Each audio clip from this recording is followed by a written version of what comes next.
After a cacophony of expletives, your poor mother, partner, or dog comes sprinting up the stairs, thinking your family Bitcoin portfolio is crashed and burned.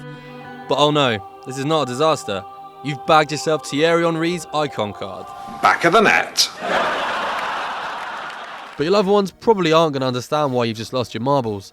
So we'll break down why his career made him such an icon and created the best trilogy since Lord of the Rings. 1997. After being scouted by Monaco at the age of 13, Thierry Henry was sent to the French Football Federation's legendary Clairefontaine Academy before linking up with the club then managed by Arsene Wenger. It would be Wenger who gave Henry his debut at the age of 17 in 1994, but the prof was sacked only a few weeks later. Just as would happen at Arsenal, young Thierry wasn't an instant success, but after a few years everyone was aware of just what he could do. Playing out wide on the left, Henry's pace, skill and grace were influential in Monaco's 96-97 Ligue 1 triumph.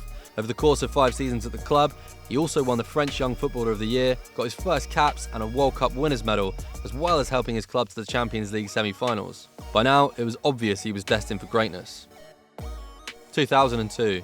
After a brief and fairly unspectacular half a season at Juventus, Thierry arrived on English shores to link up with Arsene Wenger again in the summer of '99. It was here that a decision that would change the course of Henry's career forever was taken. It's mad to look back and think that Henry had to be persuaded to play up front, but that is actually how it happened. Burdened by a lack of faith in his own abilities and stepping into the shoes of Nicolas Anelka, who just departed for a then world record £22.3 million fee, it again took Henry a little while to get going at his new club. But the rest, as they say, is history, with the Frenchman going on to become an era-defining player and one of the Premier League's brightest ever stars. The complete forward, his numbers for assists often only trailed his goal tally ever so slightly, while the pure hard maths might not add up against the freakish stats we've become accustomed to from the likes of Cristiano Ronaldo and Leo Messi. The artistry and the craftsmanship he brought to the game was almost unparalleled. 228 goals, 2 league titles, 3 FA Cups and a Champions League final later, Henry departed North London as a true legend. 2009. Do you happen to know what winning 6 trophies is called? Yeah, us neither. We had to look it up. A sextuple. That's what Thierry Henry achieved with Barcelona back in 2009 after moving to Spain. Something that took the footballing world largely by surprise. Yeah, it was a quiet season all things told. Just a La Liga title, a Copa del Rey, Champions League, always forget about the Champions League, and the Supercopa de España and the Club World Cup and the UEFA Super Cup. Not much apart from that really. Back on the wing for the twilight of his career, the Frenchman linked up with Leo Messi and Samuel Eto'o to ruthless effect, forming one of Barcelona's original devastating front threes. As places to see out your days as a major player at the top table of world football go, Barcelona ranks pretty highly, and bowing out of European football with 49 goals and 121 appearances in the blue and red was none too shabby.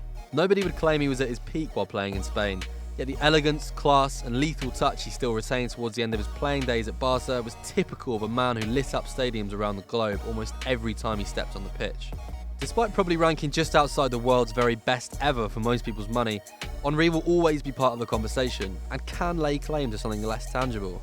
And that's being so many fans' favourite ever player, and the reason that many fell in love with football in the first place, bringing joy, sophistication and pleasure to the pitch, and defining the game for a generation.